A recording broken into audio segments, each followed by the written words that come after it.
राउरकेला से एक्चुअली मैं आई हूँ। मेरे हस्बैंड यहाँ बैंक में है, बाउसुनी में है। तो ये जगह के बारे में सुनी थी, लेकिन फर्स्ट टाइम यहाँ आई हूँ। बहुत अच्छा लगा यहाँ आके, काफ़ी अच्छा है। ऊपर थोड़ा और होना चाहिए, थोड़ा कंस्ट्रक्शन थोड़ा और होने से टूरिस्ट के लिए अच्छा रहेगा और टूरिस्ट प्लेस अच्छा बन सकता है।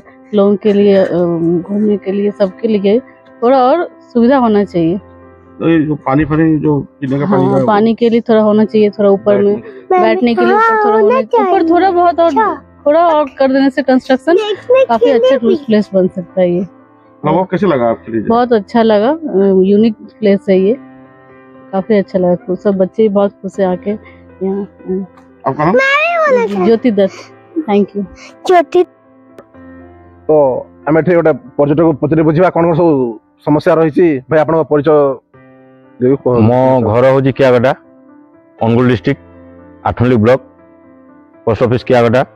मैं आसीजु बुले ठीक आसीजु देखिलु सब आड़े पानी पाइप लगी कि पानी कौन जाऊनी, पाइप फाटिक रही माने पाउच गुड़ा सब अच्छे, कौ पाउच गुड़ा भी सफा ना, माने बहुत अपरिष्कार हो माने कहीं जत्न कहीं नौना बोधे। माने पानी तो बिल्कुल पानी टे माने ऊपर चलिए जो ऊपर पानी टे पीबू बोले पानी टे भी ना, कि पाइप ही लगी, टांकी बसी कि पानी टे भाई ना। और जो सौंदर्यकरण कौन कहे? सौंदर्यकरण तो है जहाँ किसी भी है माने जत्न कहीं नौना, माने बहुत अपरिष्कार हो रही माने रास्तार चलिकी जीव, रास्तार बहुत पतर सब किसी पड़ी कंटा झंटा पड़ी बहुत ये अच्छी माने कहीं ये नौना। नाटा?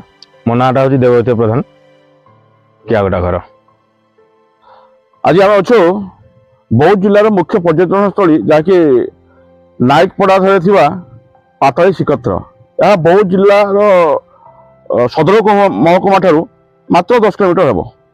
एटी प्रतिदिन शह शह परिमाण में पर्यटन आसती। एठार मुख्य हूँ एठारे प्रभु श्री जगन्नाथ पाताली होते।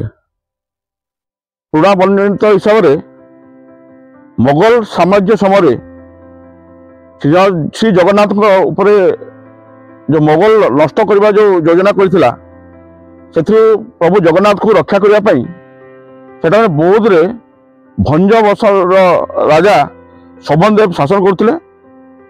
महानदी रास्ता दे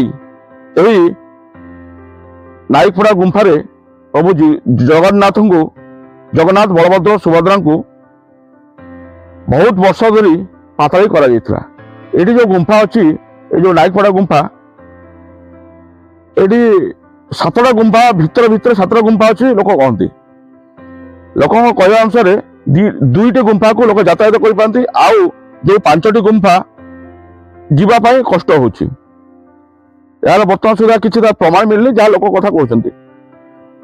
जेहेतु यह गोटे मुख्य पर्यटन स्थली ओडिशा स्थले वर्तमान समय जहाँकि डिसेम्बर मास एटा शेष होगा जाऊँगी, ये बहुत पर्यटन आसती, ये बड़ भोजी करते। मुख्य समस्या ये पीवा पानी का घोर अभाव।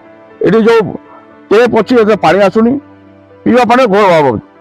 आठी पुरी जमी रथ यात्रा बावड़ा यात्रा हुए, एटी प्रति वर्ष सेमती गोटे दिन पर रथ यात्रा बावड़ा यात्रा प्रभु जगन्नाथ सुभद्रा बलभद्र पूजा प्रतिदिन होता है।